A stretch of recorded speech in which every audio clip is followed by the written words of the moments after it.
l'homme qui place en l'Éternel sa confiance et qui ne se tourne pas vers les hautains et les menteurs. Psaume 40, le vers 5. Très heureuse de vous retrouver pour ce temps d'information sur Espérance TV. Les titres à la une de cette édition. Nous sommes de plein pied dans les États généraux, ce grand rendez-vous de réflexion voulu par les responsables de l'Église méthodiste de Côte d'Ivoire s'est ouvert le jeudi 4 septembre 2025. Les travaux se poursuivent en commission avec plus de 500 participants. L'Église méthodiste de Côte d'Ivoire a célébré la semaine dernière la journée de la femme méthodiste. Dans le district de Grand Laou, cette célébration a permis l'organisation de la première édition de la Convention des femmes de ce district qui a connu plusieurs articulations. Et puis, dans la rubrique flashback de cette édition, à la faveur de la journée de l'enfant méthodiste célébrée ce dimanche 6 septembre 2025, nous vous ferons revivre l'édition 2022 qui s'est tenue dans le district d'Anyama. Mesdames et messieurs, shalom chez vous et merci de nous rejoindre. L'Église méthodiste de Côte d'Ivoire est en pleine réflexion à travers ses états généraux ouverts ce jeudi 4 septembre 2025. Présidé par le bishop Séraphin Moudé, plus de 500 délégués, pasteurs et laïcs et des invités spéciaux prennent part à cette rencontre. L'Église méthodiste de Côte d'Ivoire est en train d'écrire une nouvelle page de son histoire au cours de cette année 2025. Elle se veut une église forte, dynamique, de référence, missionnaire organisée et qui impose sa notoriété. Comme le souhaite la nouvelle équipe dirigeante de l'église conduite par le bishop Séraphin Moudé, président de l'Église méthodiste de Côte d'Ivoire. L'atteinte de ces objectifs passe d'abord par les états généraux qui se sont ouverts le jeudi 4 septembre 2025 à l'Université méthodiste de Côte d'Ivoire. Les délégués pasteurs et laïcs ont répondu massivement à l'appel de la hiérarchie de l'Église. Je suis heureux de participer aux états généraux de l'Église méthodiste de Côte d'Ivoire. Je suis dans la commission patience. Voilà, où nous allons parler d'éducation, formation et autres. C'est un moment de réflexion, faire les états généraux pour que notre église, comme le bishop lui-même l'a dit, soit une église de référence. Nous sommes là dans le cadre des états généraux de l'église et c'est une grande joie pour nous. Et vous voyez, chacun cherche là où il doit être. On est en train de voir les listes que vous voyez dans l'environnement dans lequel nous trouvons. Chacun cherche parce que nous voulons travailler nous tous. À l'issue des civilités, place est faite à la cérémonie d'ouverture. Un moment d'analyse et de réflexion sur la vie de la communauté méthodiste de Côte d'Ivoire afin de prendre des décisions pour sa bonne marche. Les commissions de travail comprennent des structures de l'Église ou des thématiques bien définies et chaque commission de travail aura vraiment à réfléchir et à faire ressortir le diagnostic des structures qui la composent. Et une fois le diagnostic fait, nous passerons à la planification des activités. Dans une commission de travail, on désigne premièrement un président, un vice-président ou un secrétaire et un rapporteur. Donc une fois que ces personnes sont désignées, on a les travaux et les outils qui ont été mis à la disposition des commissions. Donc nous priorisons la digitalisation, donc l'outil digital et moins les impressions. Donc les délégués pourront se connecter via le QR code qui a été mis à leur disposition et à partir de ce QR code-là, ils auront accès au diagnostic de leur structure. Avant de lancer officiellement les assises, le bishop Séraphin Moudé a engagé les pasteurs et laïcs à une prise de conscience de la responsabilité qui est la leur. Toute ma détermination à ne ménager aucun effort pour faire avancer aussi notre Église comme l'ont fait les prédécesseurs. Je m'engage à mériter votre confiance, à faire bouger tout ce qu'il faut pour une Église méthodiste moderne à la hauteur des nouvelles méthodes et outils de gestion. Nous devons nous assurer, au sortir de ces états généraux, de donner à l'Église méthodiste de Côte d'Ivoire un outil performant de gouvernance qui lui permettra de se repositionner comme une communauté solide, sérieuse, biblique, que nous a légué nos prédécesseurs. Invités spéciaux à cette rencontre historique, le ministre Emmanuel Essis et le bishop Dr Benjamin Boni, président honoraire de l'Église méthodiste de Côte d'Ivoire, ont salué cette initiative qui aidera l'Église méthodiste à atteindre ses objectifs dans ce bicentenaire. Je vais remercier et féliciter le bishop Moundé pour cette initiative et prier avec toute l'Église que ces 3 journées de réflexion aboutissent à des conclusions qui propulsent l'œuvre de Dieu. Sachant que le Seigneur est avec nous et que toute l'Église se mobilise, même ceux qui ne sont pas présents, que tout le monde se mette en prière. L'Église doit avancer en pleine eau avec Jésus-Christ, l'espérance du monde. Ouvert le jeudi 4 septembre, les États généraux de l'Église méthodiste de Côte d'Ivoire refermeront leurs portes le samedi 6 septembre 2025 à l'Université méthodiste de Côte d'Ivoire. Et justement, à ces états généraux, analyse et évaluation en commission des données et propositions recueillies en ligne étaient les temps forts des 2 premières journées de travaux.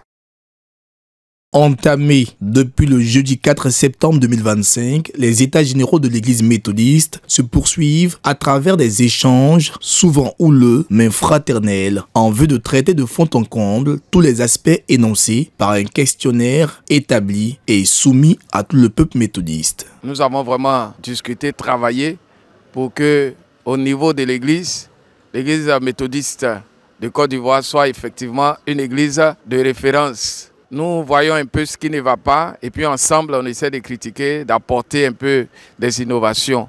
Alors l'ambiance est bonne. Depuis ce matin que nous avons commencé, vraiment déjà il y a une ambiance de convivialité. C'est vraiment dans la détente absolue, la franchise aussi que nous travaillons.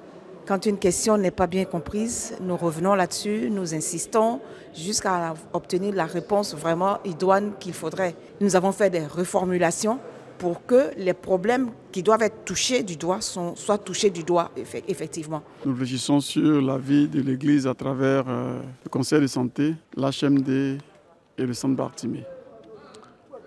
Les échanges se passent très bien. Nous sommes une église centenaire, c'est une église forte qui a besoin de toiletter ses textes, ce qu'on a déjà fait, qui a besoin de voir si ces sessions fonctionnent bien en termes de force et de faiblesse.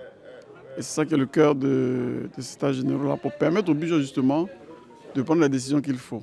Au nombre de 10, les rapporteurs des commissions patience, bonté, tempérance, joie, amour, douceur, foi, fidélité, bienveillance et unité ont exposé sur les faiblesses et les forces des différentes structures et institutions qui leur ont été affectées, ce qui a entraîné une vive réaction. Nous évoluons dans un environnement spirituel concurrentiel.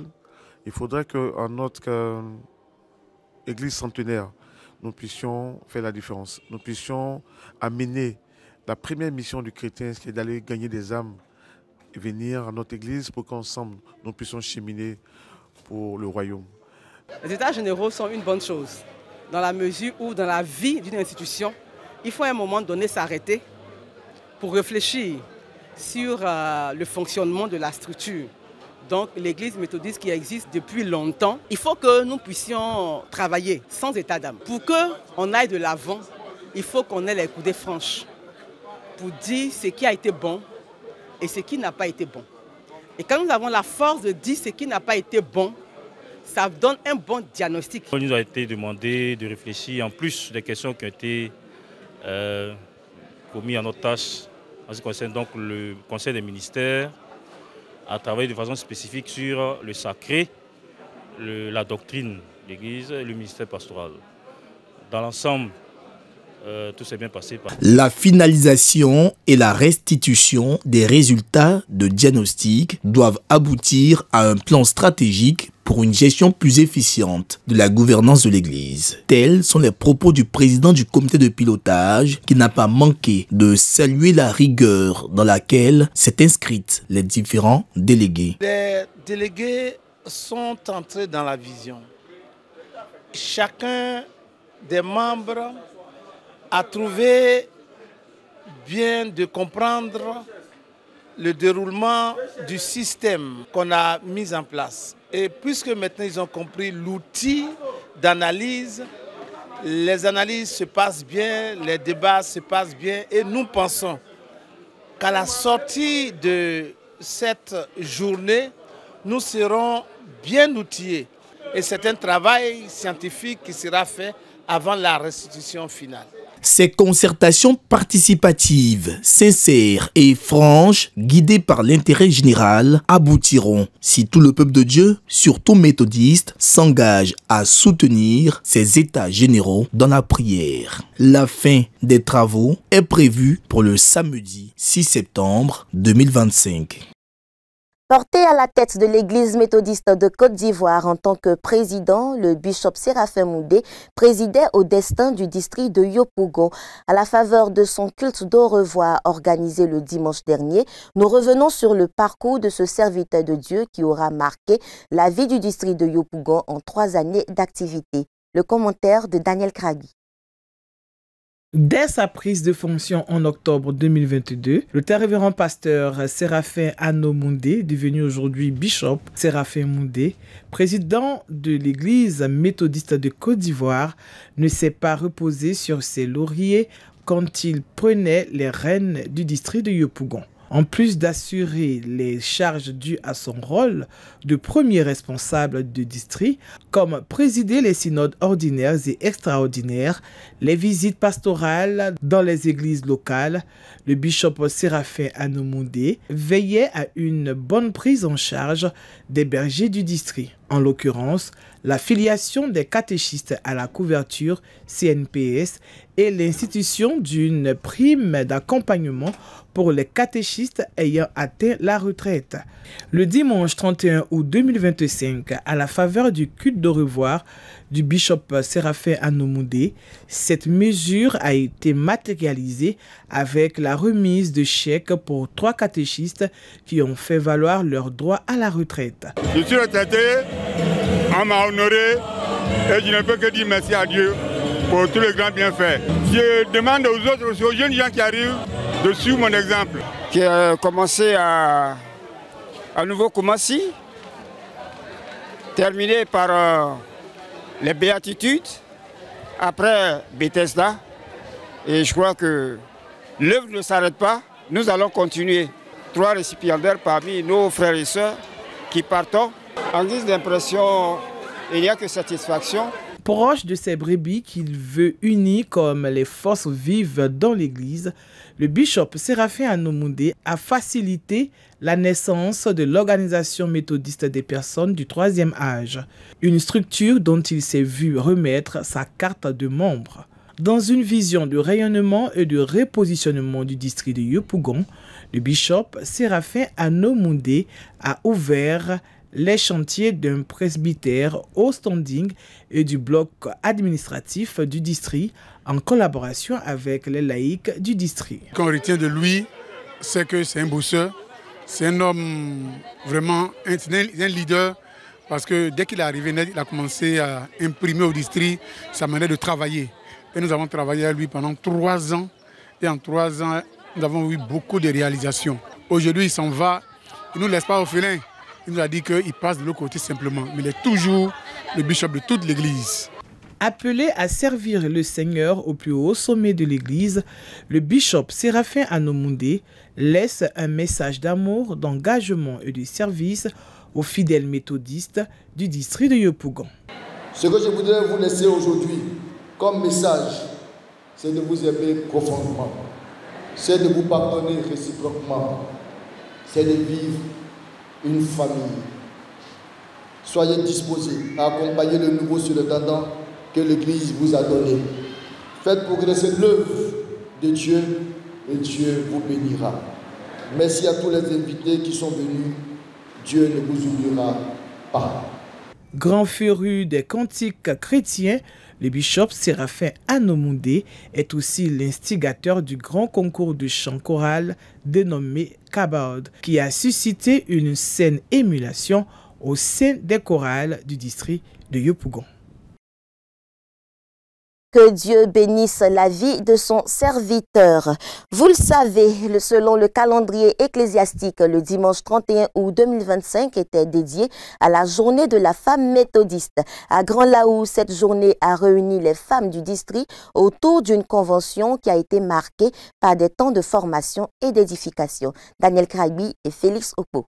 Du 27 au 30 août 2025, ce sont plus de 300 femmes venues des 4 circuits du district de Grand-Laou qui ont pris part à la première édition de la Convention des femmes de ce district à Laou-Panda. Ce fut un moment de partage, de communion fraternelle et de formation sur la fabrication du savon liquide, du javel et des colliers traditionnels. La formation que nous avons reçue, en tout cas, ça nous fait du bien. Ça peut nous permettre de travailler dans nos maisons, faire le ménage avec. Ceux qui sont restés, ils ont mal fait de rester. Et nous sommes venus, nous avons bien fait de venir parce que nous avons appris beaucoup de choses en ce moment. Les femmes là, en tout cas, elles sont bien, elles sont simples. Elles nous montrent, de toute façon ça commence, c'est comme ça, elles nous montrent. Donc ça permet aux femmes d'être autonomes. Femmes engagées du district de Grand-Laou, c'est le thème général de cette convention des femmes développée par le premier responsable du district, le très révérend Jean-Marc Atangba, au culte de clôture. Les femmes, elles sont dynamiques de nature, elles aiment le Seigneur, les rassembler est une joie. Ces femmes, une fois ensemble, unies, peuvent pour la gloire de Dieu réaliser des grandes choses. Présentes à ce culte, les autorités politiques et administratives de la région expriment leur satisfaction. Je suis venu pour encourager mes sœurs, les braves femmes dynamiques de l'église méthodiste, pour cette convention qu'elles ont réussi totalement. Et leur demander de prôner à fond l'union, de prôner à fond cette cohésion qu'elles ont décidé de réussir pour que vive Grand-Laou. Le thème qui les réunit aujourd'hui m'interpelle également. Nous savons qu'aujourd'hui, nous avons besoin que nos femmes soient engagées, qu'elles prennent leur bâton de pèlerin à tous les niveaux de la société. Pour les femmes de ce district, ce genre de rassemblement instructif et enrichissant devrait être renouvelé. Nous voulons dire merci pour tout l'enseignement physique et l'enseignement aussi spirituel que nous avons eu. Et nous espérons que l'année prochaine, nous allons nous mobiliser encore. En tout cas, je suis heureux pour ce temps que j'ai passé ici. Ce que je n'ai jamais vu, cette année, j'ai vu ça. Je parle à tous mes camarades de venir participer à ces choses-là. Parce que c'est nous, la jeunesse, qui motivons nos moments. Initiatrice de cette première édition, la catéchiste Gloria Gisèle Leba, aumônière des femmes du district de Grand-Laou, est revenue sur les motivations de cette rencontre. C'est de voir le 3e district ordinaire de Côte d'Ivoire, qui est le district de Grand-Laou, rester dans son engagement à l'attachement à Christ.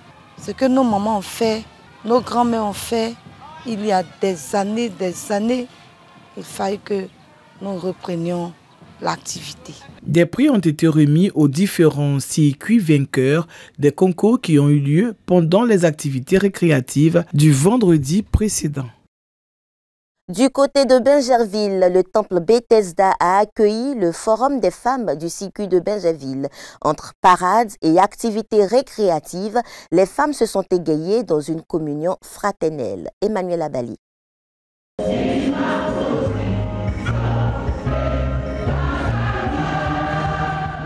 Les chants, les danses et les prières ont résonné toute la semaine dans la cour de l'église méthodiste Bethesda de Bingerville lors du Forum des femmes de ce circuit. Tenu du 26 au 31 août 2025, c'est une marée blanche de plus de 500 femmes qui ont envahi l'espace pour crier à Dieu, entendre des enseignements bibliques, faire des ateliers. Ce rendez-vous spirituel et fraternel, placé sous le thème de Jean le chapitre 12 verset 3, qui dit « Et la maison fut remplie de l'odeur du parfum », a impacté fort heureusement toutes ces femmes qui, au-delà des temps spirituels, ont consacré leur après-midi par des jeux, des concours et même des compétitions footballistiques et culinaires. J'ai aimé le forum et je demande à ce que cela soit perpétuel. Nous sommes les femmes de la mission Galilée. À ce forum, vraiment, nous avons appris beaucoup de choses. Nous avons appris à être des femmes leaders, à être des femmes de prière. Nous disons merci à la révérende. Dans cette ambiance joyeuse et conviviale. À l'heure des récompenses, la joie fut à leur paroxysme. Pour le pasteur Eddie Patricia, ce forum, déjà à sa 3e édition, répond à une vision claire de former des femmes solides, capables d'impacter positivement leur famille, leur église et leur société. Cette année, Dieu nous a fait la grâce. Nous avons eu plus de 500 femmes participantes à cette activité. Nous passons le temps dans la prière et après la prière, le samedi, il y a la journée culturelle et le dimanche, nous récompensons toutes nos mamans qui ont pris part à ce forum. À la fin de ce forum, les mamans retournent avec une très bonne odeur, une odeur d'adoration. Gloire soit rendue à Dieu. Amen.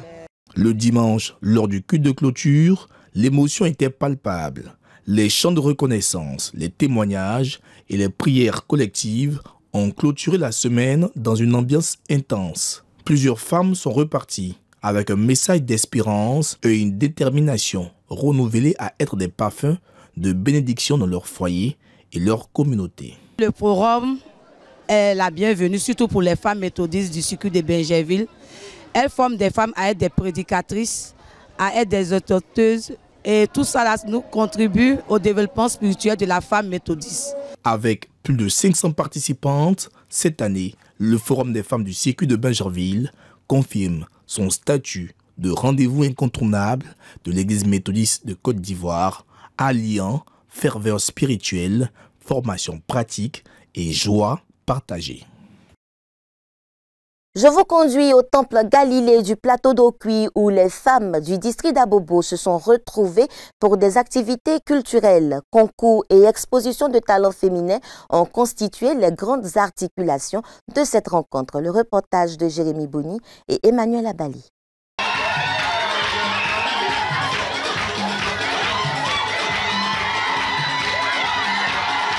C'est dans cette ambiance festive qu'étaient les femmes du district d'Abobo au temple Galilée du plateau d'Okui ce samedi 30 août 2025. C'était une journée culturelle haut et riche en couleurs qui a précédé le culte de clôture du dimanche 31 août, jour qui leur était dédié en présence des autorités ecclésiastiques. Venus de tous les circuits du dit district et ayant pour objectif la valorisation de la femme, le brassage culturel et la construction de la maison de la femme méthodiste, les femmes ont mis en exergue leur talent par des concours de sketch, d'évangélisation, de chorale, de défilés pour ne citer que cela. Le district a décidé d'organiser cet événement pour valoriser les femmes. Nous sommes très en joie de participer à cet événement. Bon, la journée était très belle. La journée était meublée de différentes activités. Et ça nous a égayés vraiment. Cette cérémonie a réuni tous les 6 circuits qui renferment le district d'Abobo.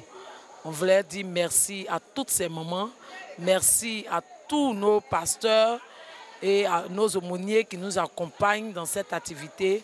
Et vraiment merci au circuit plateau d'Okui pour avoir reçu cette activité dans ces locaux. La révérende pasteur Angèle Kofi, par ailleurs chantre de l'Éternel, a accordé un cachet spécial à cette journée par sa présence tout en redonnant espoir à la femme par son chant « Le désert refleuri ». Les femmes m'ont invité pour cette grande activité. Aujourd'hui, les femmes ont utilisé un de nos morceaux, le désert refleuri, pour pouvoir faire leur ballet. Nous sommes arrivés, c'était un moment extraordinaire. Aujourd'hui, pour moi, c'est une joie, c'est une satisfaction, parce que la femme qui auparavant était considérée comme un désert, aujourd'hui, elle répand un parfum. Ce parfum qui est symbole de considération par rapport à la personne du Seigneur. S'appuyant sur le livre de Néhémie le bâtisseur, les femmes sont appelées à mutualiser leurs efforts pour l'achèvement de la maison de la femme méthodiste. Femmes du circuit de Dokui, levons-nous et bâtissons. À Mpodi, dans le district d'Anyama, les fidèles méthodistes étaient en fête à l'occasion du 10e anniversaire du temple Emmanuel. Ce temps de réjouissance était couplé à la fête annuelle des moissons de cette communauté. Zobé Yokele et Serge Mao pour le reportage. 2015-2025, Voilà 10 ans que le temple Emmanuel de Mpodi a été dédié à la gloire et à l'adoration du Dieu Tout-Puissant par les soins du bishop Dr Benjamin Boni, président honoraire de l'Église méthodiste de Côte d'Ivoire. Du 29 au 31 août 2025, les fidèles méthodistes de Mpodi dans le circuit de Mbonois sont venus commémorer l'anniversaire de la dédicace de leur temple. Anniversaire couplé à la fête annuelle des moissons. De grandes célébrations au rythme desquelles les fidèles ont vibré afin de marquer leur reconnaissance à Dieu. 10 ans, ce n'est pas 10 jours. C'est bien 10 années, bien compté. Et nous qui sommes encore vivants, nous voulons commémorer effectivement cet événement grandiose. Parce que nos pères qui ont commencé cette église depuis 1968, qui ont mis la première pierre, certains n'ont pu voir cet événement. Et nous qui sommes leurs enfants, leurs petits-enfants et leurs petits-enfants, nous sommes heureux de commémorer cela à l'honneur et à la gloire de l'Éternel, notre Dieu. L'anniversaire de cette maison de prière a été associé à celui de Souralé Kwame, né le jour de la dédicace du temple il y a 10 ans. Une cérémonie qui s'est déroulée dans un moment de ferveur et de spiritualité placé sous le signe de la fidélité à Dieu et à son Église. Un lieu où on est dans l'humilité, dans l'obéissance, dans la fidélité pour adresser cette adoration à Dieu. C'est le temps de la maturité et que ce lieu-là qui a été dédié à la gloire de Dieu là, ne soit pas un lieu comme si on partait au marché. Non. Au cours du culte de clôture des festivités, le révérend pasteur Léandre Kofi a exhorté le peuple à être fidèle à Dieu et à lui être également reconnaissant. Quand on va faire les décomptes après, il faut qu'on réalise que tu avais souscrit 1 million, 100 millions, 200 000 et qu'effectivement, tu as été fidèle. Frères et sœurs, Dieu est fidèle à ses promesses. Ce qu'il dit, il le fait. Et il nous a donné le salut par la croix de son Fils Jésus-Christ. Cette fête des moissons a été l'occasion de présenter la Bible, parole de Dieu, poser des actions prophétiques à travers l'eau, le pain et d'autres kits. L'animation de ce jour faste a été l'affaire de la chorale méthodiste de Nyangon-Lokoa et la chorale Emmanuel de Mpodi en pleine croissance dans le district d'Anyama. Un autre temps de réjouissance, cette fois c'est à Tia, dans le district de Dabou. Les fidèles ont vécu la dédicace de la fanfare de cette communauté dans un moment de reconnaissance et d'action de grâce. C'est ce que nous dit Daniel Kragui. Pour répondre à la symbolique liturgique du royaume céleste à toi Seigneur, nous consacrons ces instruments à... C'est en ces termes que le très révérend pasteur Isaac Aka a procédé à la consécration des instruments qui composent la nouvelle fanfare de l'église Ebenezer de Tia. C'était au cours de la cérémonie de dédicace de la fanfare qui a enregistré la présence des responsables pasteurs et laïcs du district de Dabou le dimanche 31 août dernier. Vêtus de leur plus belle tenue, c'est avec joie que les instrumentistes de l'église Ebenezer de Tia ont reçu des mains de leur marraine, la fanfare Espérance d'Abrebi du district de Jacquesville, ce matériel flambant neuf qui vient apporter un plus à la louange à Dieu. Une occasion pour le président national du directoire musical pour faire quelques recommandations. Cette fanfare appartient à l'église de Tia. Ce n'est pas un instrument personnel. Vous allez vous lever, prendre ça en cachette, aller faire du Congo. Ce n'est pas parce qu'on veut aller jouer à la fanfare, il faut prendre de l'alcool pour être inspiré. On ne joue pas la fanfare avec l'alcool. Vous devez être un exemple. C'est dans une ambiance hors du commun que pour son chant inaugural, le grand Hallel a été exécuté par la toute nouvelle fanfare.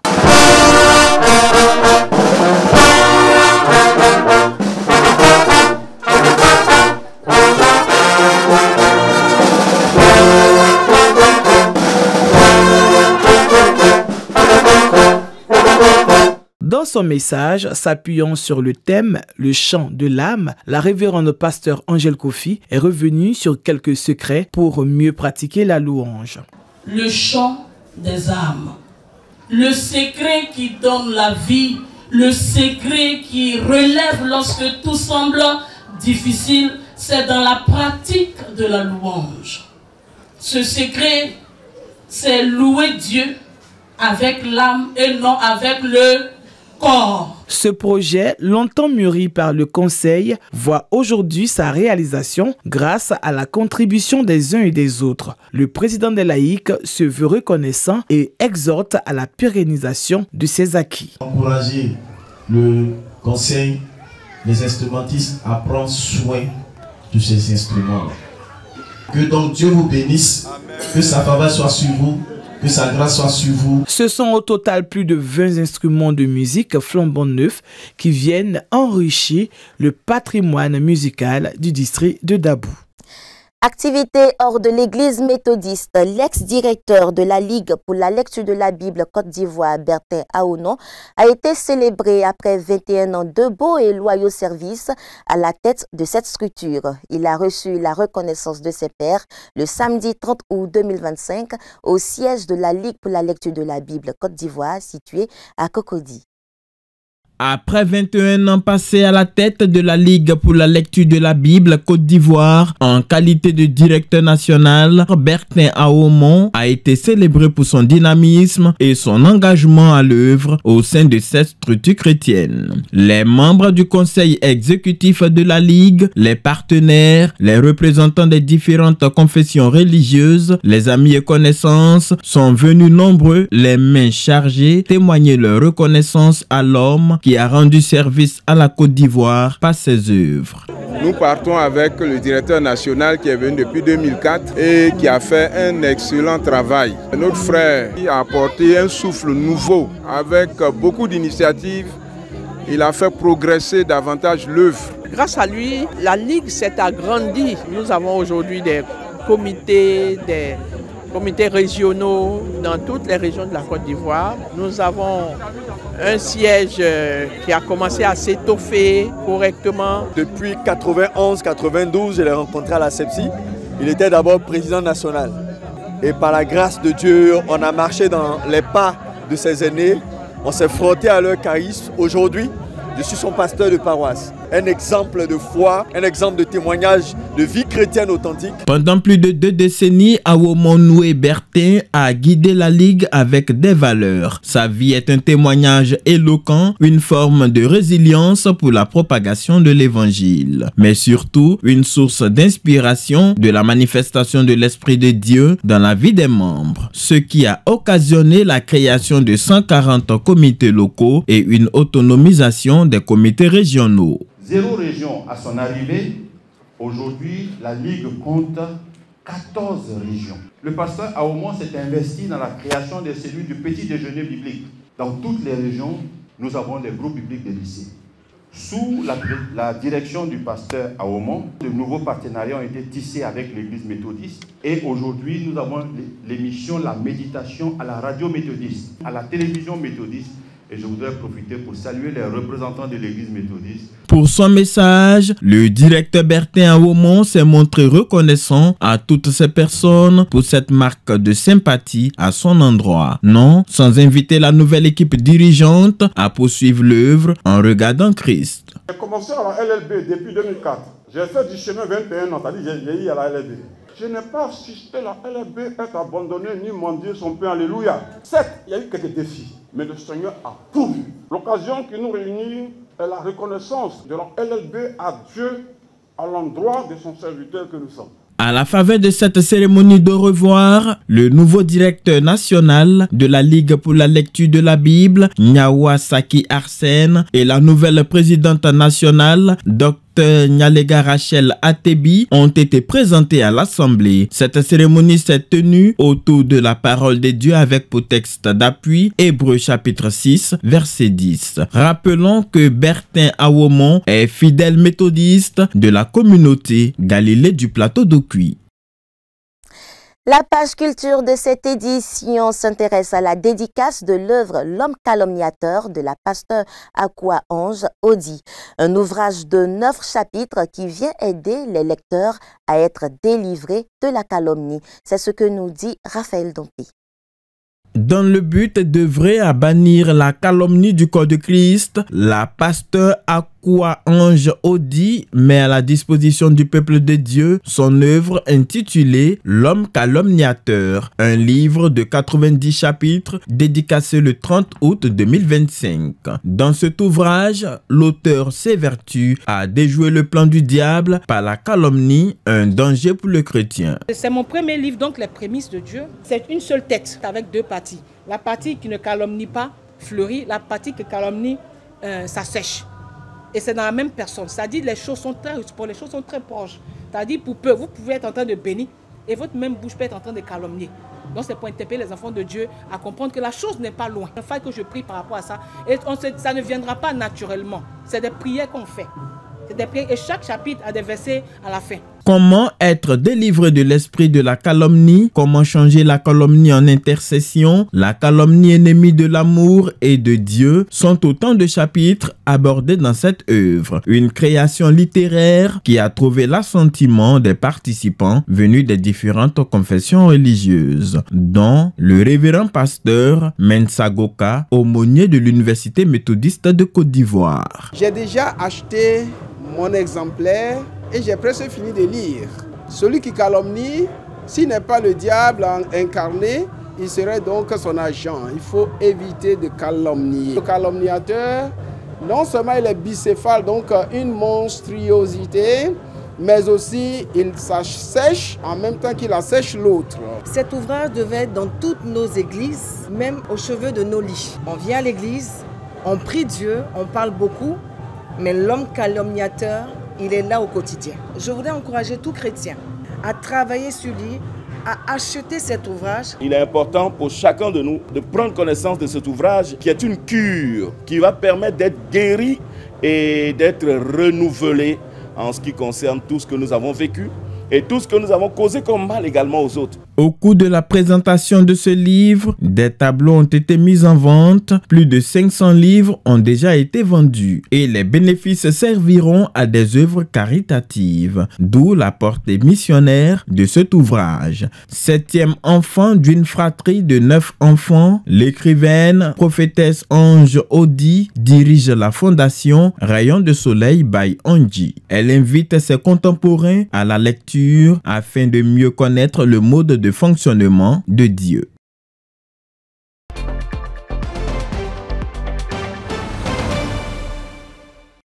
Nous sommes vendredi et comme vous le savez, nous remontons dans le temps à la faveur de la journée de l'enfant méthodiste célébrée ce dimanche 7 septembre 2025. La rédaction d'Espérance TV revient sur l'édition 2022 qui s'est tenue le 4 septembre à Atingué autour du thème « Saisis l'espérance comme une encre de larmes ».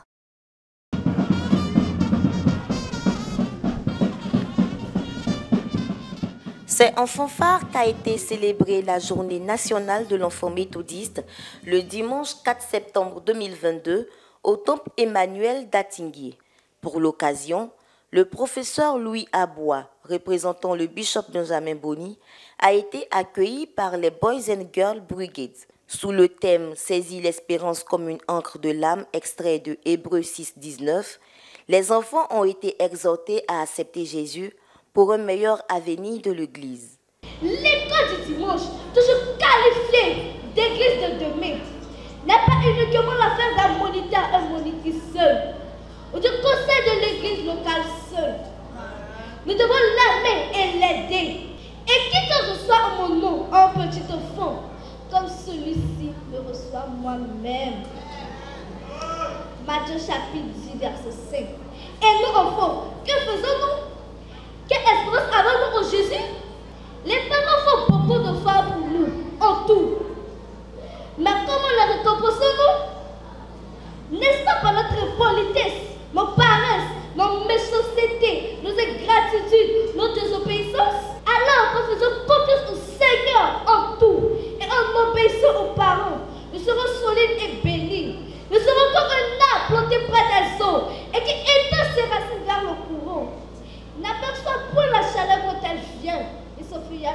fait. Selon le représentant du bishop, le professeur Louis Abois, président du mouvement national des laïcs, la journée de l'enfant méthodiste a été instituée pour montrer la place de l'enfant dans toutes les composantes de la société. Le bishop m'a instruit de rappeler la journée de l'enfant le dimanche a été instituée pour interpeller les acteurs de la société, notamment la famille, l'Église, l'État et les enfants eux-mêmes. Notre prière, c'est que chacun de son côté, tous ensemble, nous puissions persévérer dans la foi et dans le service pour l'unité de promesses. Suivant le règlement intérieur de l'organisation de l'enfant méthodiste, voté à l'Assemblée nationale tenue la veille, les enfants ont élu leur nouvelle présidente intérimaire pour remplacer l'ancienne dont l'âge est avancé. Aussi, je suis contente parce que nous avons fait une passation de flambeau à la nouvelle génération. Voilà, vu que notre âge est assez avancé, nous sommes déjà prêts pour la jeunesse, donc nous avons laissé toutes les charges à la nouvelle génération. La tâche n'est vraiment pas facile. Il y a les déplacements, il y a l'école, l'autorisation aussi des parents et tout. Vraiment les discours, les rapports, c'est vraiment pas facile en fait dans l'ensemble. Et je sais qu'elle pourra tenir, j'ai confiance en elle, je vois en elle une personne dynamique et je sais que le Seigneur pourra l'accompagner dans cette tâche qu'elle devra assumer. Autre fait marquant de cette journée est la cérémonie de port d'appareil liturgique des moniteurs de l'Église méthodiste unie Côte d'Ivoire. Bénis le Seigneur pour ce jour qui permet que nous puissions vraiment porter notre apparat qu'on attendait depuis longtemps. Et Dieu, dans sa grâce, a permis que à la conférence dernière, ça puisse être approuvé par tout le monde. Et aujourd'hui, ces choses faites, on ne peut que rendre gloire à Dieu. Dans son encadrement des enfants, le révérend pasteur Amangouedji, aumônier de l'organisation de l'enfant méthodiste, a invité l'ensemble des districts de l'EMUCI à s'impliquer dans la célébration de cette journée qui montre l'intérêt que les adultes accordent aux enfants. Bon, c'est une journée très importante. L'Église pense aux femmes, journée des femmes méthodistes, pense aux hommes aussi, pense à la jeunesse, journée de la jeunesse méthodiste, et pense surtout aux enfants. Dans tous les premiers dimanches du mois de septembre, c'est la journée nationale de l'école du dimanche qui peut se décliner en trois grands éléments. Bilan, regard de la nation, regard de l'Église sur les enfants, mais regard des conseils aussi sur les enfants, mais regard de l'école du dimanche de l'enfant lui-même. Quel est son bilan? As-tu accepté le Seigneur Jésus? Et le conseil, est-ce que les salles ont été conçues pour l'école du dimanche? Comment l'école du dimanche est suivie? Et puis au niveau de la conférence, comment la conférence regarde l'école du dimanche? Donc c'est un genre de bilan, mais c'est aussi un genre festif pour rendre grâce au Seigneur de ce que les enfants ont pu faire durant une année à l'école du dimanche. Cette fois-ci, c'est dans le grand temps, donc je suis en joie, mais aussi c'est un temps de bilan. À l'issue des festivités, quelques enfants ont été récompensés pour leur participation aux différents concours, invitant ainsi les enfants à faire mieux aux prochaines éditions.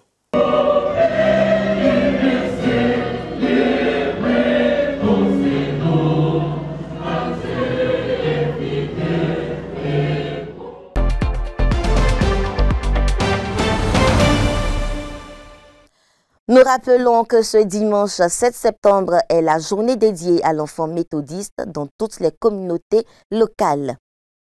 Et voilà, c'est ici que nous refermons les pages de ce journal. Merci à toute l'équipe qui a travaillé à sa réalisation. Merci à vous également pour votre aimable attention. Bon week-end à tous et que Dieu nous garde. Shalom.